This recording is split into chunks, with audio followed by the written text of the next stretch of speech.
everybody understands that affordability is an issue. Now, there's this big debate in politics about the terminology. Do you say affordability? Even President Trump himself has oscillated between how he's great for affordability to it's a made up term by people who don't like him. Here's the thing. Yes, things are more expensive. Yes, our economist friends, you can put up all the charts in the world about how wage growth has been really good over the last few years. But also, everything's more expensive. And it's not just inflation and policy stuff. Housing's more expensive, food's more expensive, everything's more expensive. Inflation's part of it. Natural course of events in economics is part of it. Monetary policy is part of it. It's a big, complicated thing on why all these things is. But one of the things we all have learned apparently is not very many people know how to talk about this. And part of the thing about affordability, and I'm coming at this from the perspective of somebody who's had a unique career path, number one. Number two is my children are all young adults now. The youngest is getting ready to go off to college next week. And they have diverse backgrounds. So I've been dealing with young adults and young people going in the market, which is kind of the crux of this argument. Is like, young people leaving college, what are they going to do? I've been kind of doing this in real life for a while on top of talking heading and doing policy stuff and writing and talking about it. So I just want to do a little perspective on some of this. I think expectations, the old skit, lowered expectations. That's one of those things that doesn't get factored into this enough. What do people expect out of life? What do they put in expecting to get that? And do they get it? The higher education system is in an absolute crisis, and I believe is in for a very hard fall, because what it costs to get higher education is not worth what a lot of folks are getting out of it. And a lot of the folks that spend a lot of money on higher education are trying to find their way. I am not against higher education. My youngest daughter is going to a very, very well-known, prestigious school. It is a top 5 school on the planet in her chosen field. She earned a very heavy scholarship to do that. She has been very smart with her own money, saved it up. She's had a high yield savings account for years. And she's going to take student loans, and she's going to do grants, and she's using her VA benefits she gets because of me, and a whole conglomeration of things, plus some help from family, plus some help from me and her mother. So there's all these things that go into it. It's extraordinarily expensive. Even with her heavy scholarship, even with all the help she's getting, there's going to be a massive cost involved in it. And we had to have those conversations like, is it worth it for you to go into debt and to spend your savings and all this for what this institution is going to provide you and to go into this career field? And she had the logical argument. And after digging into it, I can't tell her it's not worth it. It's expensive. She's going to pay for it. She's going to have debts to match up. But I can't tell her it's not worth it for what she has planned for her life and what she wants to try to do. That's a career path. She decided to do it. I have another child that's currently at Job Corps right now, going through trade school after having some difficulties. And I'm very, very proud. In fact, sent me pictures this morning where they're doing some painting and scraping and trade school and stuff. It's great stuff. They're happy. I'm happy. Couldn't be prouder. Or as she jokes, I'll probably be making more money than them because I've got to trade and they've got to go to school, which is, a joke, but not too far from the truth. I have another daughter. Is finishing up an online degree right now. In fact, I just got the paperwork for her GI benefits. She's going online. She helps take care of my parents, and she's working at the state park. She's a state employee. Very proud of her. Oldest kid is working, already graduated college, already married, getting ready to have a grandbaby here any day now, and working on top of that. Working mom. Pretty cool stuff. She graduated college. Not really. I mean, she did on paper, but she was the generation COVID hit that March, and she didn't get a college graduation. And in fact, because she was doing an education degree, they didn't have a method to graduate them because they couldn't do student teaching, and there's no other way. They had to hybrid this thing. It was a very upsetting and confusing time. That was her path. I've always been very, I don't know the term you want to use, laissez-faire, egalitarian, some big fancy term somewhere. You find one. With my children's paths to careers, because every kid's different. Expectations is important though. And I've always tried to talk to them expectations. When my kid went to trade school, I was like, this is the option that's best for you right now. Your expectation is just go do it, get through it. It'll set you up for whatever comes next. Kids in college, same thing. Like, look, nobody going to hand you a job. You got to have skill sets. My father was really good about managing my expectations. He refused to let me go to the big college. I always wanted to go to like WVU or somewhere. He's like, "You're not going. I'm not paying for it. You're not mature enough to handle it." He was right. He said, "You can go to this smaller school. We'll see how it goes. I'll help you. I'll support you. If you show you're good at this little thing, then we'll go from there." Newsflash, folks, I wasn't good at it. I was an idiot. I was a punk kid. Didn't do well. Didn't last very long. And my career path started there with my own mistakes. And I ended up having a bit of a falling out with my dad, but, had to eat a little humble pie. Went and got that hourly job at Walmart, got to move back home. So at least I wasn't sleeping in the blazer. And we started rebuilding life. So went back to community college, Glenville Extension in Summersville at the time. Now it's New River Community College. Started taking classes again and learned how to enjoy learning again and making my 511 or whatever it was at Walmart. Cause I don't remember what I started with, but I remember I got a pay bump to 531 an hour because I was working swing shifts. So I thought I was rich. So chicken voila every night and money in the bank account. That's high living. Right. And I did that for a while. And then I was like, I got to make a move here. This is not what I want to do with my life. Nothing wrong with it. I enjoyed working at Walmart, but I was like, I'm not really gaining anything here. And that's when I enlisted and went in the military. And that changed my life. And then that led to a military career, which led to a civilian career, which led to not being able to really work a real job anymore, which led me to doing media. And here we are talking as we are right now. This is career 4/C plan B, option 4 of my career. And I've tried to keep that with my kids is like, you don't know where your careers are going. So especially when you're young, especially when you go into higher education, you have to give yourself options. Think of it as, okay, this is what I want to do, but is it communicable to other things to give me options going forward? Like I told the kid in trade school, it's like the first thing you do, you may not really like it, but it's a tool in your toolkit that may get you to the next thing. So just go ahead and learn it because certification, there's nothing wrong with that. Told my daughter working at the state park, I'm like, that's a state job. That's on your resume forever. Once you're in those systems, you're always in that system. That's a good thing to have. Do that. Same thing with the oldest kid. She graduated college. She didn't immediately go into education. She ended up working at a doctor's office, but she was able to do that and manage a doctor's office because of her degree. So it gives you options. These things are very important going forward. And as I watch this debate raging online, mostly by people that don't really have a lot of skin in the game, or they're just upset, or they don't see past their own stuff, I try to keep all those things in mind. I don't think it's helpful politically for people to just go, well, people just need to learn to be better with their money. Yeah, that's true. But it also cost Joe Biden his presidency, and the Trump administration is doing the same thing where the economy is really great. Promise. I know you don't feel it, but it's really great.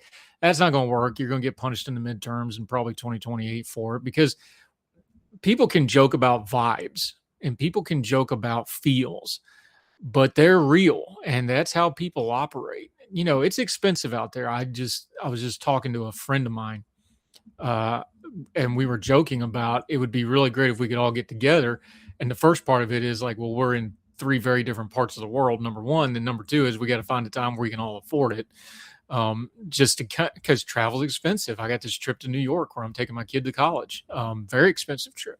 Parking in New York is ridiculous. That's another thing for another day, and good reason not to live in a city. But things are more expensive. That's real to people, and it costs more. And especially post-COVID, people are very aware of the fragility of the economy and the fragility of their jobs. One thing that came out of COVID is people understanding that whatever their normal is, it can end at any given moment. Now, you should have that kind of survivalist mindset all the time, but a lot of people didn't, and COVID did it to them, and it frankly scared a lot of people. And that's still in people's minds. So when there's economic uncertainty now, it's even more heightened because they know what it looks like when you can't go to work, or you can't go to the school, or you can't go to the grocery store, you can't do this, or you can't do that, and your paycheck's in doubt, and go on and so forth. If you've never been somebody that's been laid off, I have. It's horrible. It's a rotten feeling when you get that phone call, especially on a Monday, which, don't do that. Call people on Fridays. It's awful if you get laid off or lose your job. It's nothing to joke about. It's not a policy thing. And then I think about, too, when I was doing hiring, Um, Talking about expectations. Look, this is God, 12, 13 years ago now when I was still working and I was doing hiring. And even back then, we had, and was a major national corporation at the time that I was working for, and they were telling us and giving us guidelines like, look, we were hiring entry level management people. That's who I was interviewing. And they were giving us the guidance like, look, the degree is not really an indicator of whether we want to hire them or not. We want to look at work history. We want to look at work ethic. We want to look at their circumstances, things like this, because the degree really didn't say anything. And this is 12, 13, 14 years ago that this was an issue with major companies, and it's only gotten worse since. One of the things about degrees and college degrees, and I'm not against them. I've been, a college student on and off pretty much all my life. I'm a big fan of education. I push my children to get education. But the degree in and of itself is a part of what's going on. And I'm going to borrow a rant my father, who was a career educator, very credentialed, multiple advanced degrees. And some of those degrees were in things like curriculum and administration. Like, he thinks about this stuff. One of the things he'd always say is that we've built this system to pipeline kids into higher education without really validating why they need to do that, except to keep higher education going. And that's what's catching up with people. So when you talk about affordability and young people going in and out of the systems, and you talk about higher education, whether it's worth it or not, the answer is always going to be, it depends. Now, I know there's this total all-out warfare on higher ed, especially from the right. It's all bad. It's all woke, all this nonsense. No, it's not. There's lots of value in a liberal arts education, a lot of value. I relearned how to learning at community college, taking those liberal arts types classes. In fact, one of the most important classes I ever took in my whole life was actually music appreciation, believe it or not. And it wasn't because it was music, and it wasn't because of classes, because of who was teaching it. And the person that was teaching it really got me to think about some important life stuff at that very critical moment. And we were doing some essay stuff and things like that. And he made me do some self-reflecting that changed how I did academics broadly. You wouldn't think of that in a music appreciation class, but if I didn't take that class, I wouldn't have met that teacher, and that teacher wouldn't have challenged me, and I wouldn't have thought of those things. And it's one of those things where I started questioning my place in life. Like, I think I can do better. I think I need to make a move. That all came from that class that I didn't think I was going to get anything out of other than show up, write some stuff, do your thing, get your C, and get out of there. And it turned out to be really important. So there's a great value in liberal arts education. But when you're talking about the affordability piece, you have to add in the education piece, and that people have to pay too much to try to get that shortcut in life. Because that rant that I talked about my dad having, that's a big part of it. There's a lot of people who, for multiple generations, especially my generation, I'm 46 now, so I'm kind of the youngest of the Xers, just missed the millennials, and my parents were boomers. The thing with my mom's and dad's generation, where they were the first generation to go to college, and they were the first generation to not be dirt floor poor, and those two things are very much connected. My dad went to a one-room schoolhouse till the 8th grade.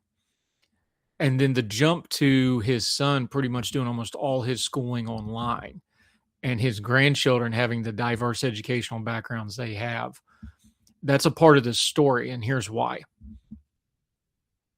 The promise of higher education post-World War II was always that getting a degree, a higher education degree, was going to be this shortcut into wealth and success.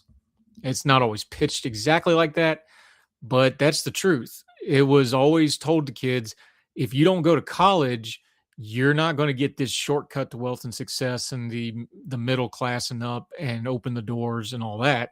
You had to go get a college degree to do that. That's not necessarily true, of course. There's examples of folks not. If you just want to make money, the trades are making a lot more money than a lot of entry-level degreed, credentialed things are right now. Sometimes much more money. It just depends. These things are things to ponder on. And one of the things with this affordability debate is I keep that perspective in mind.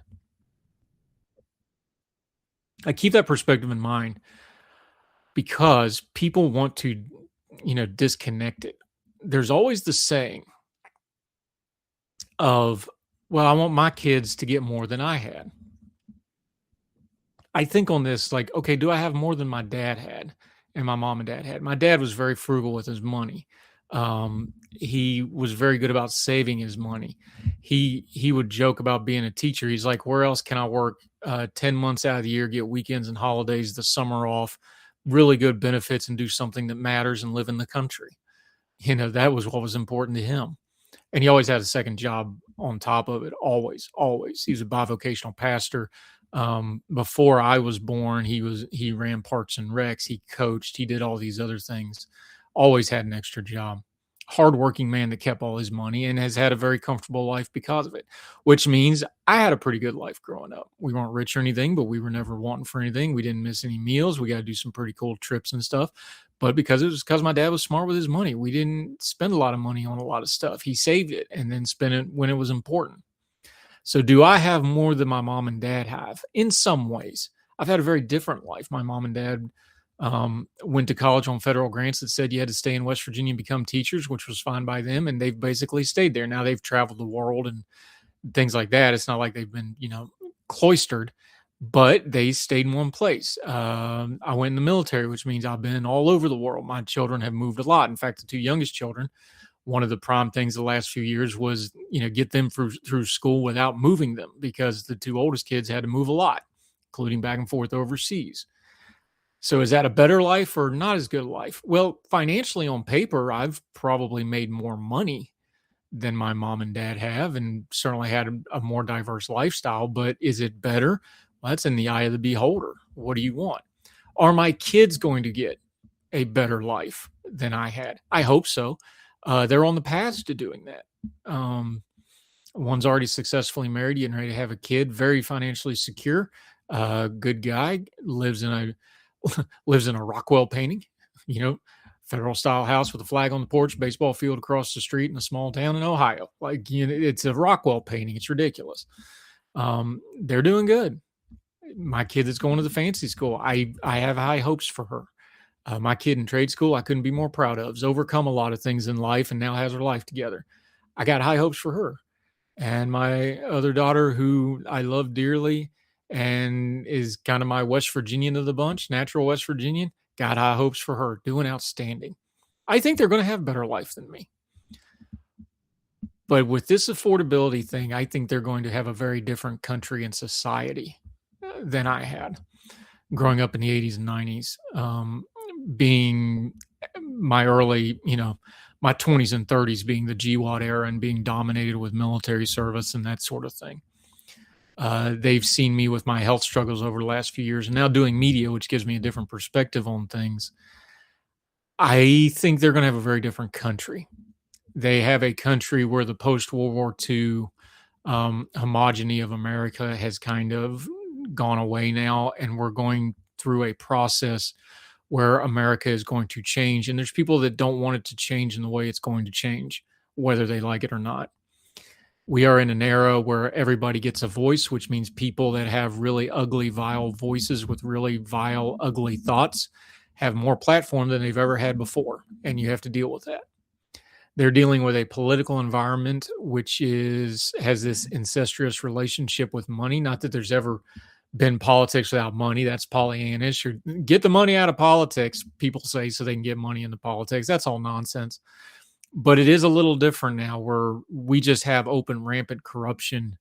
And it's not a matter of stopping corruption. It's a matter of, well, my side's corruption is fragrant and wonderful and righteous, and your side's corruption is horrible and evil, and you should be shot in the street for it. That's the kind of stupidity we have to deal with. We have a country where the political parties don't seem to have any control over the type of candidates they have, and they don't particularly care as long as they win. We have a society that should have long ago put down things like bigotry and prejudices, but for some reason we've decided that we need to relitigate that again. And there's a lot of people failing that test of bigotry and prejudices. We have a long history. throughout human history, but especially American history, we know what's right and wrong. You either are on the right side of that or you're not. And if you're not, it's your own fault at this point. You can't claim ignorance because you have these things in your hand that give you the whole depth and breadth of history. You should be able to figure out what's right and what's not by this point. And we have legit structural issues. There's demographic challenges, there's economic challenges. There's some real flaws in our system of government that need addressed. How do you deal with declining areas rurally while still being fair to economic growth in places that are growing great?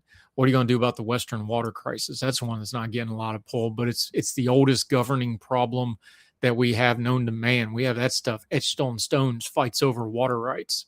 Some of the earliest laws we have over water rights. That's boiling out west. Nobody seems to want to talk about it. It's coming. You might want to deal with that. And we want to talk about ideologies and political parties. And we have structural problems in our country that need dealt with. You're going to have to do something about entitlements. You're going to have to do something about Social Security because that's written in the law that those up charges are coming, whether you do it or not. You better do something quick. We are a deeply unserious people as Americans right now. Part of it's because we've been so wealthy and blessed. Most of us, we have our poor. But as a whole, we are just about the most prosperous, blessed people on earth. And we tend to want to create problems to give ourselves challenges instead of solving the problems we actually have. Does that play into affordability? I think it does. I think it greatly does.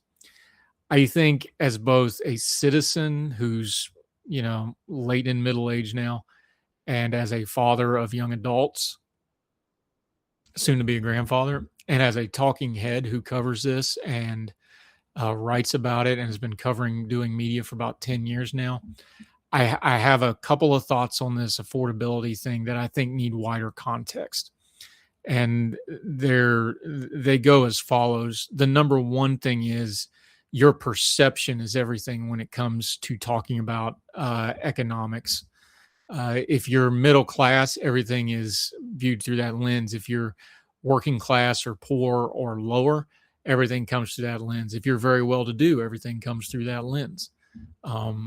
Class is one of those things that really filters how you see the world. We're seeing it in elections heavily, where the middle class and up, because that also is the entry-level donor class. That's the swing voters everybody's out to get. They don't call them that, and they don't talk about it in money terms, but that's the truth. If you're not middle class and up, you're probably not donating politically. So they get the way. They're also the people with the most anxiety because they really want to go up and they have a proficiency to be able to go down quick. So that, skews your view. If you've never had money, if you've always been working poor or disabled or whatever the case may be, and you've just never had any money either through your own fault or not your own fault, you see government a different way. You see government a different way. You see other people a different way. You see people with money a different way. I've known exceptionally wealthy people who are some of the most humblest, best people I've ever met. I've met poor people who are some of the most arrogant, awful people I've ever met, ungenerous, and vice versa, and everything in between. Rich people get a bad rap, sometimes justifiably, but poor people don't hire folks, is the old saying, and that's true. But it's just railing against rich people fix anything? No. Is letting rich people have an oligarchy where they run everything good either? No, that's not good either. But we don't want to talk about it in those terms. So the affordability thing is very much based on perception. The other thing that I think is important to bring up is it's also based on your knowledge intake and your news intake. You are what you watch on your phone. We used to say you are what you eat, but you, me, everybody, you have 100% control over your news intake now. It's not the old days where there was just a couple networks or there's a few newspapers or people control the flow of information. That's gone. You have 100% control over the intake of information that you get on a daily basis about the world. You can control all of it through your phone, your screen, whatever, your podcasts, your audio, your visual. You can screen it. I have very tight controls on my social media, who I do and do not see. I mute liberally because I just don't want some of that garbage in my brain. There's enough drama and brain damage and mess in there already. There's just a lot of the grifters. I've just cut it out because I don't need to see it. I already know what they're saying. Just cut that stuff out. So if your news feed is funneling you into certain things all the time, the only person to blame is you. So part of this affordability economic discussion starts with knowledge, and you're responsible for your own knowledge now because you have the power in your hand with a phone. I'm holding my phone up, you podcast folks, if you're not watching on video on herdtailmedia.com or the YouTube channel. Holding my phone up. Look, we can use these to get whatever we want. You're responsible for your own knowledge. And then the other one of this is, besides the perspective, besides the knowledge and news media intake, we're doing a really poor job of accountability. And I know that's a buzzword that we just abuse. Are you holding yourself, your family accountable so that you can hold your local government and community accountable so that we can hold our state and federal governments accountable? Accountability is more of an environment than an operational theory. If you don't have an environment of accountability, you know this from being in the military or being in a really good, healthy corporate structure, a good school setting or a good work setting or a good family setting. Healthy accountability is an environment where it sustains itself. We don't have that right now. We have a lot of point and click. We got a lot of yell. We got a lot of silliness. So those are the things to think about on that. Anyway, thoughts on accountability. I think we're doing a bad job of it. Thoughts on knowledge. I think we're doing a bad job of that.